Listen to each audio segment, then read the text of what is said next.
প্রশ্ন করেছেন ফারজানা আঞ্জুম। আপনি লিখেছেন, বিশ্ববিদ্যালয়ের ক্যাম্পাসে ছেলে মেয়ে একত্রে ইফতার করে, এ ব্যাপারে শরীয়তের বিধান জানাবেন।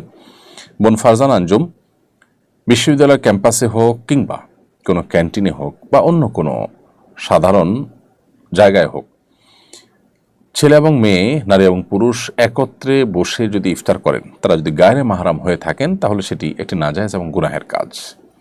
কারণ একত্রে একই টেবিলে চেয়ারে শেয়ার করে তারা বসে পাশাপাশি ইফতার যদি করেন, তাহলে সেক্ষেত্রে শরীয়তের পর্দার বিধানকে তারা লঙ্ঘন করছেন।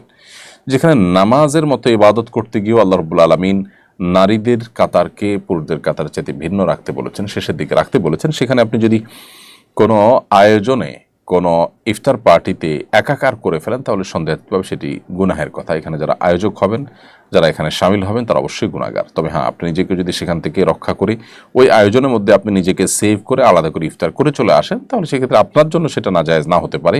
কিন্তু আয়োজক এবং এই ঢলাঢলিকে যারা সাপোর্ট করেন, সমর্থন করেন বা যাদের সাথে সামিল হয়েছেন, তারা অবশ্যই গুনাহগার হবে। কেন শরিয়াত পর্দার এই বিধানের কথা বলে, কেন আল্লাহ রাব্বুল আলামিন এই নির্দেশ দিয়েছেন আমাদেরকে, সেটা আমরা হাড়ে হাড়ে টের পাচ্ছি আমাদের সমাজে নানা অস্থিরতার যে সংবাদ আছে সেগুলোর মধ্য দিয়ে।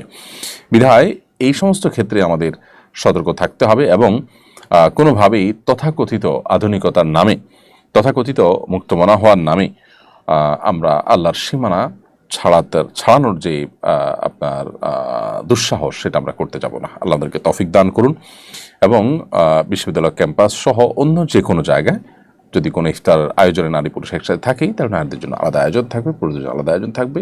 প্রয়োজনে তারা ভিন্ন কোনো হলরুমে থাকবেন, পুরুষ আরেকটা হলরুমে থাকবেন বা পার্টিশন থাকবে। যে কোনোভাবে পর্দা বিষয়টাকে নিশ্চিত করতে হবে। আর না হলে করছেন ইফতারের আয়োজন, একটা ইবাদত, কিন্তু সেই ইবাদতটা যদি আপনি মন মতো করেন, আল্লাহর বিধানকে লঙ্ঘন করে করেন, তাহলে সেই ইবাদত হবে না, সেটা বরং গুনাহে পর্যবসিত হতে পারে।